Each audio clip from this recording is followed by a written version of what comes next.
অনুশীলনী 2বিত কৈছে যে তলৰ সংখ্যাবোৰৰ প্ৰতিক্ৰমবোৰ লিখা।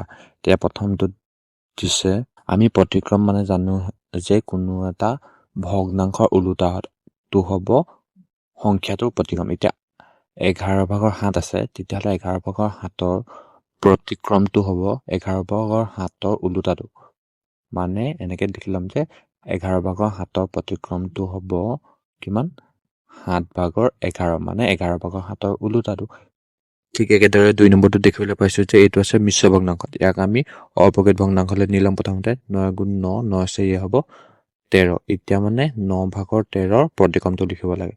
এতিয়া আমি এনেদৰে লিখি লৈছোঁ যে 9/13ৰ প্ৰতিক্ৰমটো হ'ব প্ৰতিক্ৰম মানে ওলোটা, তেতিয়াহ'লে 9/13ৰ ওলোটাটো হ'ব 13/9। এইটোৱে হ'ব 9/13ৰ প্ৰতিক্ৰমটো।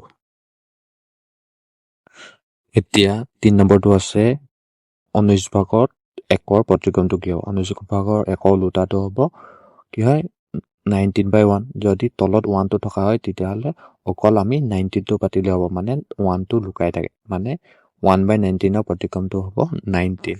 ঠিক একেদৰে 23ৰ প্ৰতিক্ৰমটো হ'ব 23ৰ ওলোটা, মানে 1/23। ঠিক একেদৰে 11/2ৰ প্ৰতিক্ৰমটো উলিয়াওঁতে 2/11ৰ ওলোটাটো উলিয়াম, কি হ'ব 11/2 হ'ব। এইটোৱে হ'ব ইয়াৰ প্ৰতিক্ৰম। এতিয়া ইয়াত 2 নম্বৰটো দিয়া আছে হৰণ কৰা, মানে 4/9ক হৰণ কৰিব লাগে 5/6ৰে। এতিয়া আমি অংকটো পাতি ল'ম। 4/9 হৰণ 5/6। এতিয়া আমি যদি 4/9টো পাতি লওঁ, এতিয়া এই হৰণ চিনটো যদি আমি পূৰণ কৰিবলৈ হয় তেতিয়াহ'লে আমি পূৰণ পাতি দিম, কিন্তু হৰণৰ পাছত থকা যিটো ভগ্নাংশ হ'ব সেইটো ওলোটা হৈ যাব, মানে 6/5টো হৈ যাব কি হৈ যাব 6/5। এতিয়া ইয়াত কটাকটি কৰিব পৰা হয় নি চাম। 9ক 3য়ে যাব 3 3 গুণ 9 আৰু 6ক 3য়ে যাব দুবাৰ। এতিয়া 3 5 গুণ হ'ব 15 আৰু ওপৰত থকা 4 গুণ হ'ব 8, মানে 15/8। এতিয়া 2 নম্বৰটোত দিয়া আছে 5 সমষ্টি 5/3ক হৰণ কৰিব লাগে 2 সমষ্টি 10/1ৰে। এতিয়া আমি পাতি লওঁ 5 সমষ্টি 5/3 হৰণ 2 সমষ্টি 10/1। এতিয়া ইয়াত মিশ্ৰ ভগ্নাংশত আছে, আমি অপকেট ভগ্নাংশলৈ লৈ যাম প্ৰথমতে। তেতিয়া হ'ব 5 5 গুণ 25, 25 3 হ'ব 28 আৰু হৰণ ইয়াক মিশ্ৰ ভগ্নাংশ অপকেট ভগ্নাংশলৈ দিম। 2 × 20, 20 × 1 21। এতিয়া আমি পাতি ল'ম। এতিয়া হৰণটো কি কৰি ল'ম পূৰণ কৰি দিম।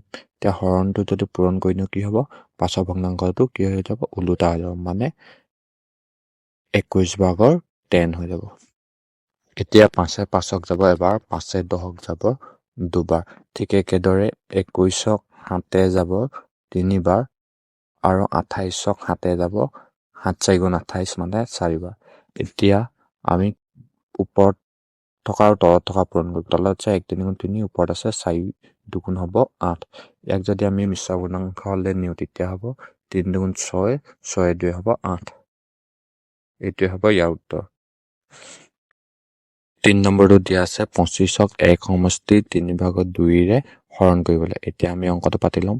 25 হৰণ 1 সমষ্টি 3/2। এতিয়া আমি মিশ্ৰ ভগ্নাংশটো অপকেট ভগ্নাংশলৈ লৈ যাম। তেতিয়া 25 হৰণ 3 গুণ 3, 3 গুণ 3, 3 2 হ'ব 5। এতিয়া আমি 25টো পাতি ল'ম আৰু হৰণটো পূৰণ কৰি দিম। পাছৰ ভগ্নাংশটো ওলোটা হৈ যাব 5/3।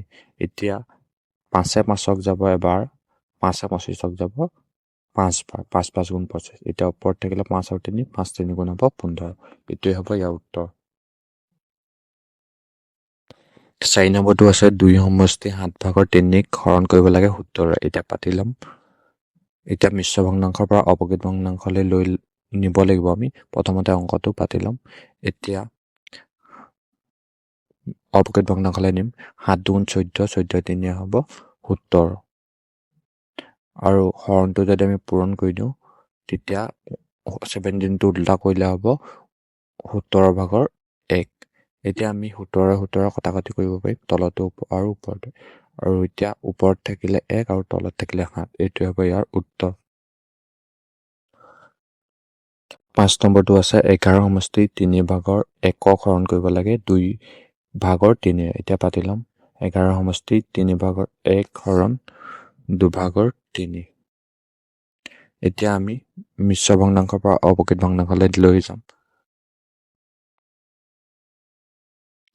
এতিয়া 3 ঘাং 33 33 একে 34 হৰণটো আমি কি কৰি দিম পূৰণ কৰি ল'ম। পাছত উল্টা হ'ব 3/2টো হ'ব 2/3। এতিয়া ইয়াত যিহেতু কটাকটি কৰিব পৰা নাযায় সেইকাৰণে আমি তলে তলে আৰু ওপৰ পৰা পূৰণ কৰিম। 3 3 গুণ হ'ব 9 বা 3 পূৰণ 3 ওপৰত 34 × 2 থাকিব। এতিয়া তলত 3 3 গুণ হ'ব 9 ওপৰত 2 34 হ'ব 68। এতিয়া ইয়াক যদি আমি মিশ্ৰ ভগ্নাংশলৈ নিওঁ তেতিয়া হ'ব কি হ'ব 9 7 গুণ হ'ব 63 63 5 হ'ব 68 মানে 7 সমষ্টি 9 ভাগৰ 5। এতিয়া ইয়াত 3 নম্বৰটো নিয়ম দিছে হৰণফল উলিওৱা। এতিয়া 23 সমষ্টিক 4 ভাগৰ 3 হৰণ কৰিব লাগে 3 সমষ্টি 2 ভাগৰ 1। এতিয়া আমি ইয়াক মিশ্ৰ ভগ্নাংশলৈ নিব লাগে। এতিয়া 4 23 হ'ব 92 92 3 হ'ব 95। এতিয়া আমি পাতিম 95/4। এতিয়া হৰণটো পাতিম। এতিয়া তলত 2টো আমি 2 ভাগে পাতিম। এতিয়া 2 3 গুণ হ'ব 6 6 1 হ'ব 7। এতিয়া আমি প্ৰথমতে 95/4টো পাতি ল'ম। এতিয়া হৰণটো পূৰণ কৰিম। এতিয়া ওলোটা হৈ যাব 2/7 হৈ যাব। এতিয়া আমি ইয়াত চাম যে কটাকটি কৰিব পৰা যাব নে। এতিয়া ইয়াত চালে দেখিম যে কি হয় 2 আৰু 4ক যদি চাওঁ তেতিয়া দেখিম যে 2 2ক যাব এবাৰ 2 4ক যাব দুবাৰ। এতিয়া তলত আছে 2 আৰু 7 2 7 গুণ হ'ব 14 আৰু ওপৰত আছে 95 গুণ 95 হ'ব।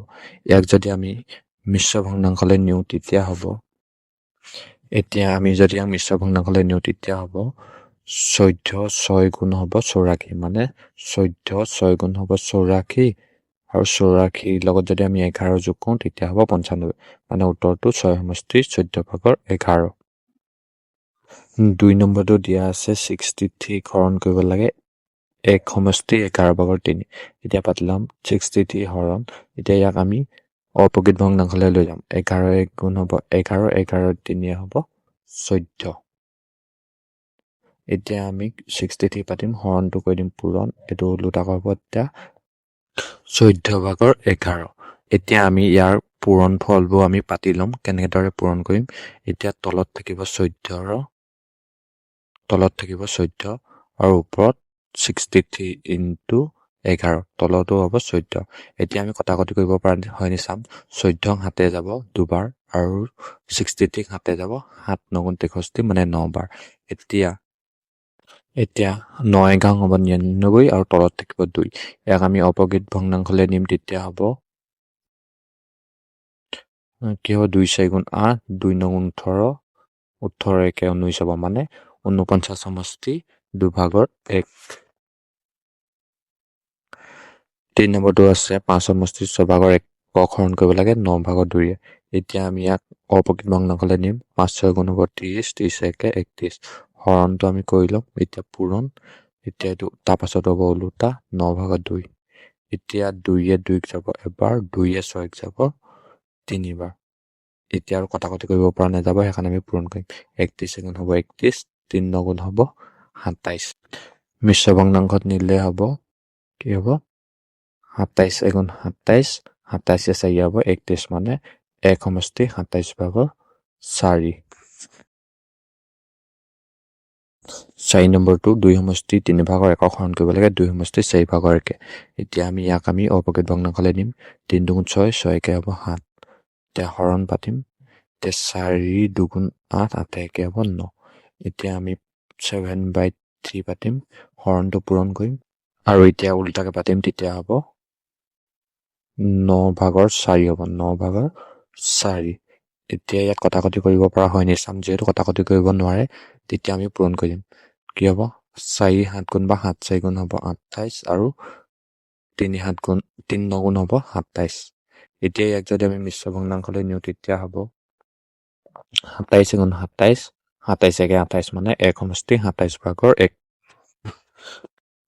5 নম্বৰটো আছে 3 সমষ্টি 5 ভাগৰ 1ক হৰণ কৰিব লাগে 1 সমষ্টি 3 ভাগৰ 2 এতিয়া আমি প্ৰথমতে অপ্ৰকৃত ভগ্নাংশলৈ লৈ যাম তেতিয়া হ'ব 5 3 গুণ 15 একে 16 হৰণ 3 গুণ 3 3 2 হ'ব 5 ওপৰত পাতিম আমি 5 এতিয়া আমি ইয়াক ওলোটা কৰি ল'ম হৰণটো পূৰণ কৰিম এতিয়া হ'ব 16/5 এতিয়া হৰণটো পূৰণ কৰিম তাৰপাছত ওলোটা হৈ যাব তেতিয়া হ'ব 5 ভাগৰ 3 এতিয়া কটাকটি কৰিব পৰা নাযায় যিহেতু আমি পূৰণ কৰিম তেতিয়া হ'ব 5 5 গুণ হ'ব 25 আৰু 16 3 গুণ হ'ব 48 16 3 গুণ হ'ব 48 মানে 48 এতিয়া আমি ইয়াক অপ্ৰকৃত ভগ্নাংশলৈ নিলে হ'ব কি হ'ব 25 এগুণ 25 হ'ব আৰু 25 23 হ'ব 48 মানে উত্তৰটো হ'ব 1 সমষ্টি 25 ভাগৰ 23 ঠিক তেনেদৰে আমি 6 নম্বৰটো কৰিম 6 নম্বৰটো আমি প্ৰথমতে অপ্ৰকৃত ভগ্নাংশলৈ লৈ যাম 3 5 গুণ 15 একে 16 হৰণ কি পাতিম 3 2 গুণ 6 6 2 হ'ব 8 এতিয়া আমি পাতি ল'ম 16/3 হৰণটো কৰিম পূৰণ এইটো ওলোটা হৈ যাব তেতিয়া হ'ব 8 ভাগৰ 3 এতিয়া কটাকটি কৰিব পৰা হয় নিচাম 3 3 যাব এতিয়া 8 8ক যাব এবাৰ 8 16ক যাব দুবাৰ তেতিয়াহ'লে থাকি গ'ল 2/1 মানে আনচাৰটো 2 হ'ব এতিয়া ইয়াত 4 নম্বৰখিনি দিয়া আছে ঠিক আগৰ কেইটাৰ দৰে দিয়া আছে যে মান উলিওৱা এতিয়া আমি আগৰ কেইটাৰ দৰে কৰিম এতিয়া 4/9 পাতিম হৰণটো কৰি দিম আমি পূৰণ 5টো ওলোটা হ'লে 1/5 হ'ব এতিয়া যিহেতু কটাকটি নাযায় আমি পূৰণ কৰিম 5 গুণ হ'ব 45 আৰু ওপৰত হ'ব 4 গুণ 4 এইটো হ'ব উত্তৰ ঠিক তেনেদৰে 2 নম্বৰটো আমি কৰিম 2 নম্বৰটো আমি অপ্ৰকৃত ভগ্নাংশলৈ লৈ যাম তেতিয়া হ'ব 13 4 গুণ হ'ব 52 52 4 হ'ব 56 হৰণটো কৰি দিম আমি পূৰণ এতিয়া 7টো ওলোটা কৰিলে হ'ব 1/7 এতিয়া কটাকটি কৰিম 7 7ক যাব এবাৰ 7 56ক যাব 8 বাৰ এতিয়া কটাকটি নাযায় 8 গুণ হ'ব 8 আৰু 13 গুণ হ'ব 13 এইটো হ'ব ইয়াৰ উত্তৰ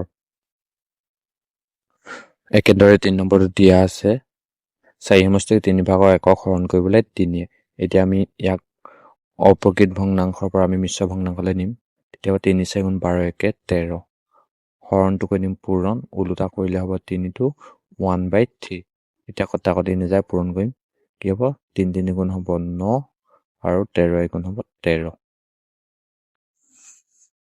আৰু ইয়াক মিশ্ৰ ভগ্নাংশলৈ নিলে হ'ব 1 সমষ্টি 9 ভাগৰ 4 ঠিক তেনেদৰে 4 নম্বৰটো আমি কৰিম এতিয়া 4 নম্বৰটো প্ৰথমতে মিশ্ৰ ভগ্নাংশৰ পৰা অপ্ৰকৃত ভগ্নাংশলৈ নিম তেতিয়া হ'ব 2 4 গুণ 8 8 একে হ'ব 9 হৰণটো কৰিম পূৰণ 4টো ওলটাই দিলে হ'ব 1/4 এতিয়া কটাকটি নাযায় 2 4 গুণ হ'ব 8 9 গুণ 9 ইয়াক মিশ্ৰ ভগ্নাংশলৈ নিম 8 গুণ 8 8 একে 9 এতিয়া 5 নম্বৰটো একেদৰে তেতিয়া আমি অপ্ৰকৃত ভগ্নাংশলৈ ল'ম 4 7 গুণ 28 28 3 হ'ব 31 হৰণটো পূৰণ কৰিম তেতিয়া হ'ব 1/7 এতিয়া তলত দিলে পূৰণ কৰিম 7 7 গুণ হ'ব 49 আৰু ওপৰত হ'ব 31 গুণ 31 ঠিক তেনেদৰে 6 নম্বৰটো 8 ভাগৰ 3টো পাতি ল'ম এতিয়া হৰণটো পূৰণ কৰিম তেতিয়া হ'ব 5 ভাগৰ 9 এতিয়া যিহেতু কটাকটি নাযায় আমি পূৰণ কৰিম 8 5 গুণ হ'ব 40 আৰু 3 গুণ হ'ব 27 এই গোটেইবোৰ একেই অংক হয় 7 নম্বৰটো একেই আমি ইয়াক পাতি ল'ম 7/8 হৰণটো কৰিম পূৰণ এতিয়া হ'ব 1/2 উল্টা হ'লে 2 এতিয়া 2 2ক যাব এবাৰ 2 8ক যাব 4 বাৰ এতিয়া থাকি গ'ল 7/4 ইয়াক আমি মিশ্ৰ ভগ্নাংশলৈ লৈ যাম তেতিয়া হ'ব 4 গুণ 4 4 3 8 মানে 1 সমষ্টি 4 ভাগৰ 3 ঠিক তেনেদৰে 8 নম্বৰটো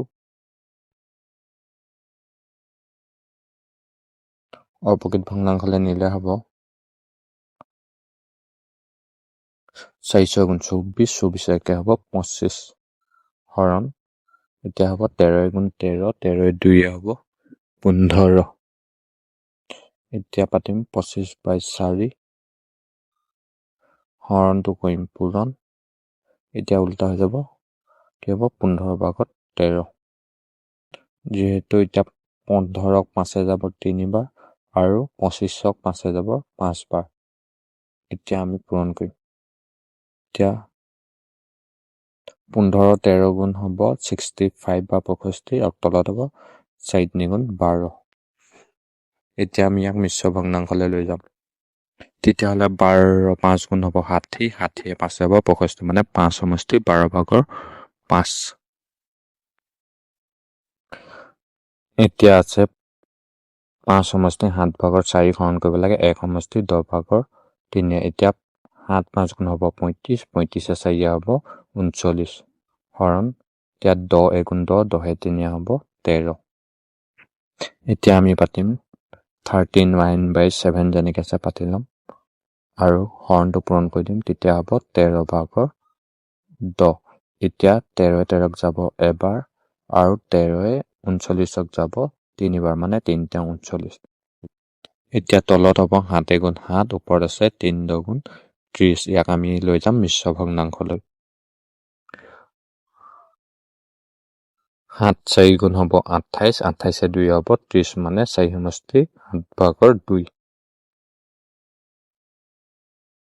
এতিয়া ইয়াত 5 নম্বৰ প্ৰশ্নটোত দিছে। এতিয়া 5 নম্বৰ প্ৰশ্নটোত দিয়া আছে যে দুটা সংখ্যা পূৰণফল 24 সমষ্টি 4/3, ইয়াৰ এটা সংখ্যা 1 সমষ্টি 8/3 হ'লে আনটো সংখ্যা নিৰ্ণয় কৰা।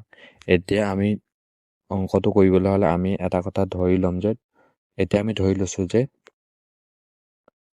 যিকোনো দুটা সংখ্যাৰ পূৰণফল আমি ধৰি লৈছোঁ 6 আছে। এতিয়া যদি আমাক ইয়াৰ এটা সংখ্যা 3 দি দিয়ে, তেতিয়াহ'লে আনটো সংখ্যা কি হ'ব? সেই সংখ্যাটো উলিয়াবলৈ হ'লে আমি দি থোৱা সংখ্যাটোৱে যিটো পোৱা ফলটো আমি কি কৰিব লাগিব? হৰণ কৰিব লাগিব। 3 6 হৰণ কৰিলে যাব দুবাৰ, মানে 3 2 গুণ 6। এতিয়া 2টো পাতিম ইয়াত, মানে কি হয় আনটো সংখ্যা কি পালোঁ? 2 পালোঁ, মানে দি থোৱা সংখ্যাটোৱে পূৰণ ফলটোক আমি কি কৰিছোঁ? হৰণ কৰিছোঁ।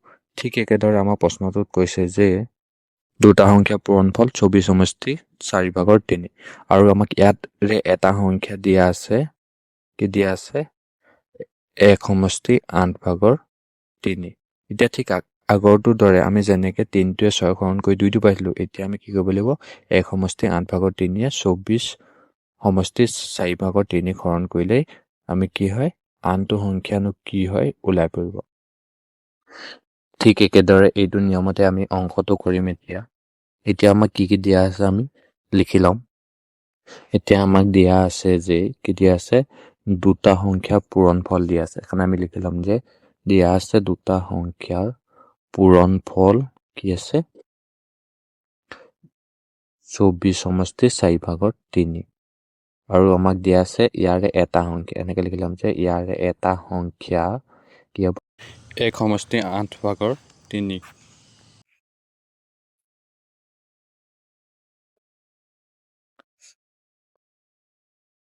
এতিয়া আগৰটোৰ দৰে আনটো সংখ্যা উলিয়াবলৈ হ'লে 1 সমষ্টি 8/3 24 সমষ্টি 4/3 কৰিব লাগিব হৰণ।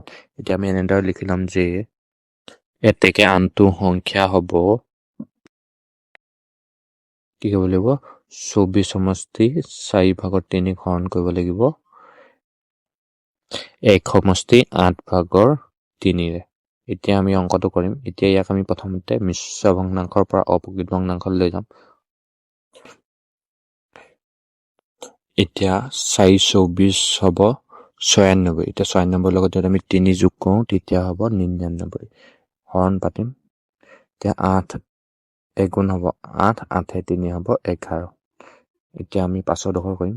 99/4 হৰণটো কৰি দিম পূৰণ আৰু এইটো কৰি দিম ওলোটা, মানে 11/8। এতিয়া 4 4ক যাব এবাৰ, 4 8ক যাব দুবাৰ। ঠিক তেনেদৰে 11 11ক যাব এবাৰ, 11 99ক যাব 9 বাৰ। এতিয়া ওপৰত থাকি গ'ল 9 আৰু 2। এতিয়া 9 2 গুণ হ'ব 18। এতিয়া আমি পালোঁ যে আনটো সংখ্যা কি পালোঁ? 18। এতেকে আনটো সংখ্যা 18। 6 নম্বৰটো কৈছে 34 সমষ্টি 5 ভাগত 2 কিলোগ্ৰাম চাউল 13টা পৰিয়ালৰ মাজত সমানে ভগাই দিলে প্ৰতিটো পৰিয়ালে কিমান পৰিমাণৰ চাউল লাভ কৰিব নিৰ্ণয় কৰা। এতিয়া আমি যদি ইমান কিলোগ্ৰাম চাউলক 13টা পৰিয়ালৰ মাজত ভগাই দিবলগীয়া হয় তেতিয়াহ'লে আমি কি কৰিব লাগিব 36 সমষ্টি 5 ভাগত 2 কিলোগ্ৰাম চাউলক যদি 13ৰে হৰণ কৰি দিওঁ তেতিয়া প্ৰত্যেকটো পৰিয়ালে সমানকে চাউল পাব আৰু কিমানকে পাব ওলাব। এতিয়া আমি এনেকৈ লিখি ল'ম যে 36 সমষ্টি 5 ভাগত 2 কিলোগ্ৰাম চাউল 13টা পৰিয়ালৰ মাজত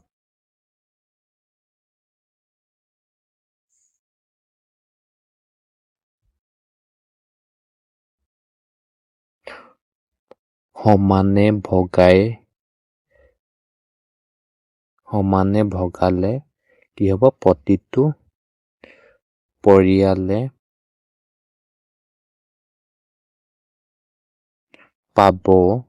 আমি এতিয়া হৰণ কৰিম। এতিয়া আমি 36 সমষ্টি 5 ভাগত 2 কিলোগ্ৰাম চাউলক 13টা পৰিয়ালে হৰণ কৰি দিলে পাম যে প্ৰতিটো পৰিয়ালে কিমানকে পাব। এতিয়া আমি ইয়াক নিম অপ্ৰকৃত ভগ্নাংশলৈ। এতিয়া 5 37 গুণ হ'ব 180 180 লগত যদি 2 যোগ কৰোঁ 182 মানে 5 37 180 180 লগত 2 যোগ কৰিলে হ'ব 182 182। এতিয়া হৰণ আছে 13। এতিয়া আমি পাছতো হৰণ কৰিম। এতিয়া মই 182/5টো পাতি ল'ম হৰণটো এতিয়া কৈ দিম পূৰণ 13টো উল্টা হৈ যাব তেতিয়া হ'ব 13 ভাগৰ 1। এতিয়া যিহেতু 13 182 কটাকটি কৰিব পৰা যাব তেতিয়া 13ক যাব এবাৰ 13 182ক যাব 14 বাৰ তেতিয়াহ'লে ওপৰত থাকিলে 14 গুণ 14 তলত থাকিলে 5 গুণ 5। ইয়াক যদি আমি মিশ্ৰ ভগ্নাংশলৈ নিওঁ তেতিয়া হ'ব কি হ'ব 5 2 10 10 4 হ'ব 14 মানে 2 সমষ্টি 5 ভাগৰ 4। এতিয়া আমি পালো যে 36 সমষ্টি 5 ভাগত 2 কিলোগ্ৰাম চাউল 13টা পৰিয়ালৰ মাজত সমানে ভগাই দিলে প্ৰত্যেকে পাব 2 সমষ্টি 5 ভাগৰ 4 কি হয় কিলোগ্ৰামকৈ পাব। এইটোৱে হ'ব ইয়াৰ উত্তৰ। 7 নম্বৰটোত 12 সমষ্টি 2 ভাগৰ 1 কিলোগ্ৰাম আলুৰ দাম 131 সমষ্টি 4 ভাগৰ 1 টকা হ'লে প্ৰতি কিলোগ্ৰাম আলুৰ দাম কিমান হ'ব উলিয়াব কৈছে।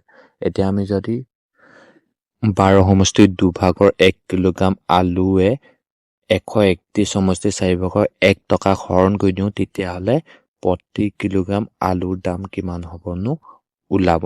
এতিয়া আমি কি দিয়া আছে পাতি ল'ম যে 12 সমষ্টি 2 ভাগৰ 1 কিলোগ্ৰাম আলুৰ দাম দিয়া আছে 131 সমষ্টি 4 ভাগৰ 1 টকা। এতেকে প্ৰতি কিলোগ্ৰাম বা 1 কিলোগ্ৰাম কি হয় আলুৰ দাম হ'ব কিমান হ'ব কি কৰিব লাগিব আমি 131 সমষ্টি 4 ভাগৰ 1 টকাটোক আমি কিহেৰে হৰণ কৰিব লাগিব 12 সমষ্টি 2 ভাগৰ 1 কিলোগ্ৰাম কি হয় আলুৰে। এতিয়া আমি ইয়াক অংকটো কৰিম ই আছে মিশ্ৰ ভগ্নাংশত ইয়াক নিম আমি অপ্ৰকৃত ভগ্নাংশলৈ। এতিয়া 4য়ে 131ৰ লগত যদি আমি পূৰণ কৰোঁ তেতিয়া পাম 524 আৰু 524 একে হ'ব 525। এতিয়া হৰণ পাতিম 2 বাৰ হ'ব 24 24 একে হ'ব 25।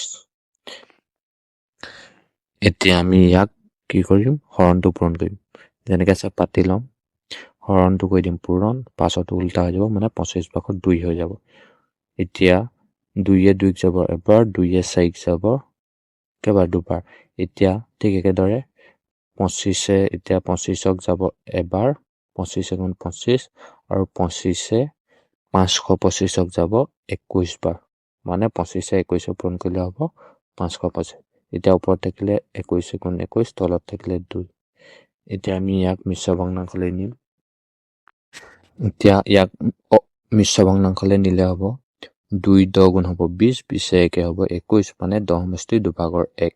এতিয়া আমি পালো যে প্ৰতি কিলোগ্ৰাম আলুৰ দাম হ'ব 10 সমষ্টি 2 ভাগৰ 1 টকা। এতিয়া শেষৰ 8 নম্বৰটো দিছে যে এটা আয়তকালি 20 বৰ্গ চেণ্টিমিটাৰ আয়তটোৰ প্ৰস্থ 2 সমষ্টি 5 ভাগৰ 2 চেণ্টিমিটাৰ হ'লে আয়তটোৰ দিশ নিৰ্ণয় কৰিব। এতিয়া আমি কি দিয়া আছে লিখি ল'ম যে দিয়া আছে আয়তকালি দিয়া আছে 20 বৰ্গ সেন্টিমিটাৰ, প্ৰস্থ 2/5/2 সেন্টিমিটাৰ দিয়া আছে, আমি লিখি ল'ম।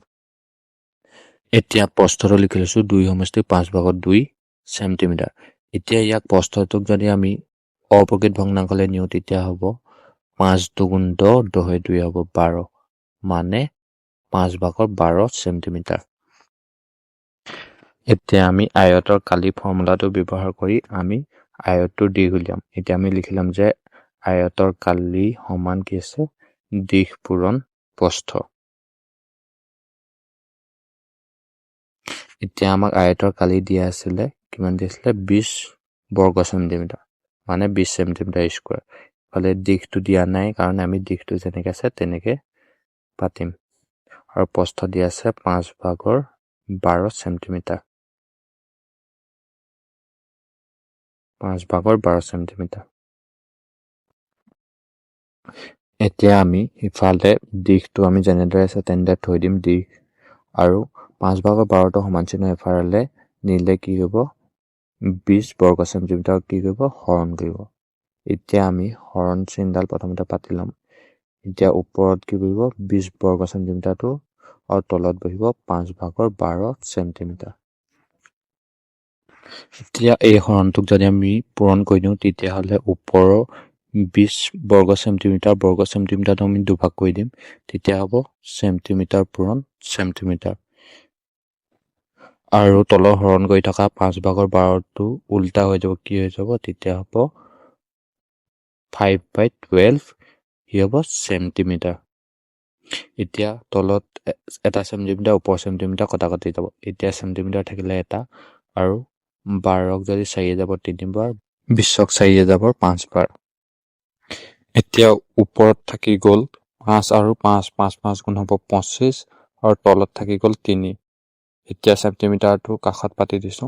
এতিয়া এইটো আছে অপ্ৰকৃত ভগ্নাংশত, ইয়াত মিশ্ৰ ভগ্নাংশলৈ নিলে হ'ব 3 8 গুণ হ'ব 24, 24 একে হ'ব 25, মানে 8/3/1 সেন্টিমিটাৰ। এতিয়া দিশটো ওলালে। এতিয়া ইয়াত আমি এনেদৰে লিখি দিম যে এতেকে আয়তটোৰ দিশ কিমান পালো, আয়তটোৰ দিশ 8/3/1 সেন্টিমিটাৰ। এইটোৱে হ'ল ইয়াৰ উত্তৰ।